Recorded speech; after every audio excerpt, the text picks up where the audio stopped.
But if you hadn't already guessed, the season has changed. I'm in a jacket. Nessa's not that happy being outside, but it is the time of year to be doing bulb planting, and I have quite a lot of different bulbs here that I ordered. Now the thing is, when the bulbs come, sometimes they're beginning to shoot like that. That's fine, don't panic. Those need to be planted straight away, and you need to check with all the packets that they're nice and firm inside and they haven't gone mushy. Plastic bags like that aren't particularly good. They're going to rot the bulb a lot quicker, so those need to go in the ground first. But these kind of mesh bags, they keep them nice and airtight, and as long as the bulb's healthy, if you haven't got time to plant right now, which is the traditional season, don't panic, you can be planting these right through until January. What I thought I'd show you today is I've got these two pots on these pillars, and I thought it'd be quite fun to plant them. They've been empty all summer actually, but I thought it'd be quite fun to plant them with a succession of different tulips. Now you've probably seen, when I say tulips I actually mean bulbs in general. You've probably seen there are a lot of people talking about a bulb lasagna, which is basically layering of different bulbs. Now these are quite shallow, and you'll see people doing it in really deep pots, but you can do it in shallow pots.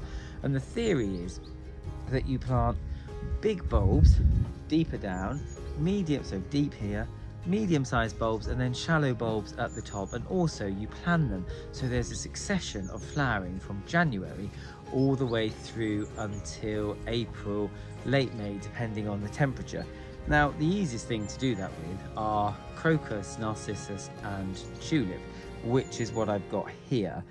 If you had a deep pot, you could introduce things like crown imperials, imperialis, and you could also use different kinds of allium to extend the season out, and that needs to be in a much bigger pot. But small pots like this are ideal by a back door, on a pillar, by a bench, on a balcony, and they don't take up any space at all.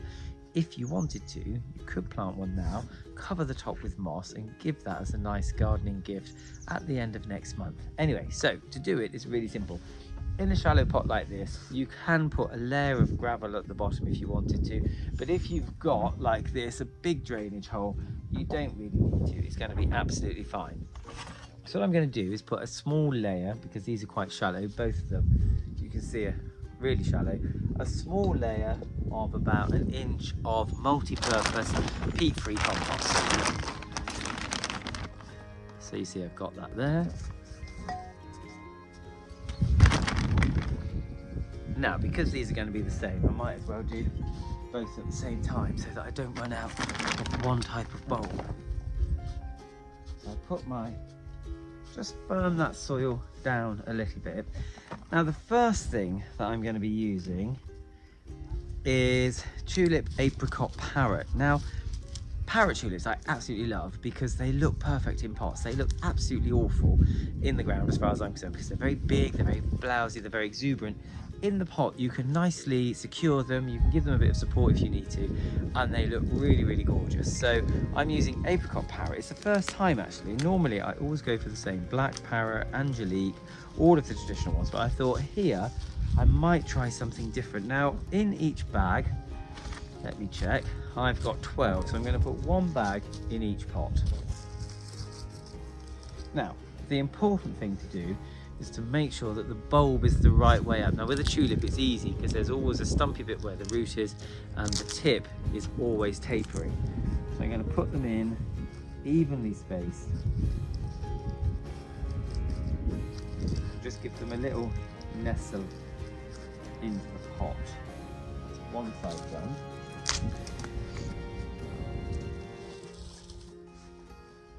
Ooh, nearly missed one.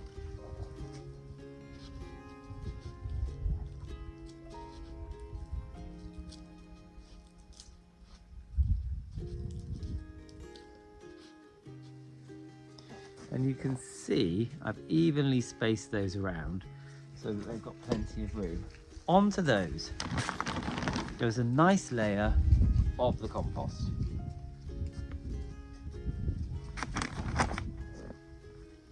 Be careful to make sure it's just until the tip of that bulb is completely covered, no more if you're using a shallow pot like this. If the pot's deeper, you can do a bit more in between each one.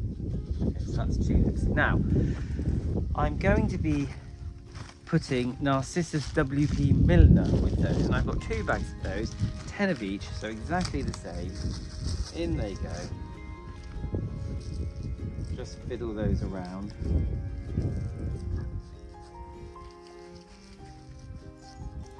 Now, whilst I'm doing this, the important thing to remember is next spring, when these have all flowered, once the flowering is over, you can take them out of the containers, separate them up, and either dry them out, such as with the tulip, or with the narcissus, you can plant those directly into the garden.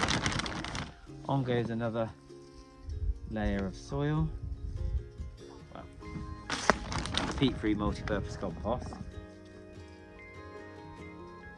Now, I don't tend to use soil-based compost with bulbs because it can be a bit too heavy and hold a little bit too much water, which the bulbs don't like. So remember, most bulbs come from Turkey and all of those countries where it's much drier. Now, my finishing layer is going to be a natural crocus. This is a Turkish crocus, and I'm going to split this one bag between the 2 because I don't want lots.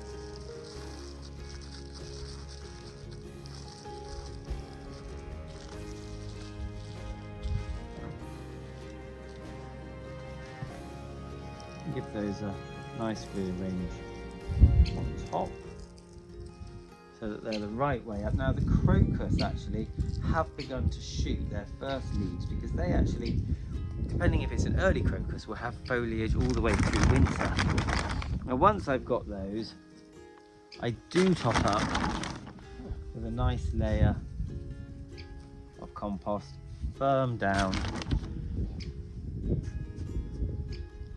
to about 1/2 inch beneath the rim, so that when that does get water, it doesn't wash everything out. Now, what I like to do is let that settle for a couple of days and then maybe put moss over the top, or some crushed up bark that's, really nicely composted, or in fact use something like chopped up bracken just to make it nice and decorative until I see signs of life. You can also use horticultural grit, or you can leave it until it starts shooting. So there we are. That is my 2 containers ready for spring. Just going to come back in a day or 2, give them a nice topping, and then my next job is to start working on all of these bulbs, which I'm going to be using to extend the season of interest in the garden. What I've done, because bulbs can be a bit tricky, is started some bulbs off in some areas, and where I've extended beds, I bought the same bulbs to extend that out so that it looks like all the same area, whilst introducing a few new ones this year for the first time. You'll see there are lots of bulbs in supermarkets, garden centres, all sorts of places at the moment. You can still order online. So as I say, it's not too late to order. If you haven't got time to plant them, you can order them now, keep them in a dry place that's nicely aired, and then plant them a little bit later. And as long as the bulb's still nice and firm, you can keep doing that all the way through until January. So with that in mind, I shall carry on planting mine as the weather is with me today.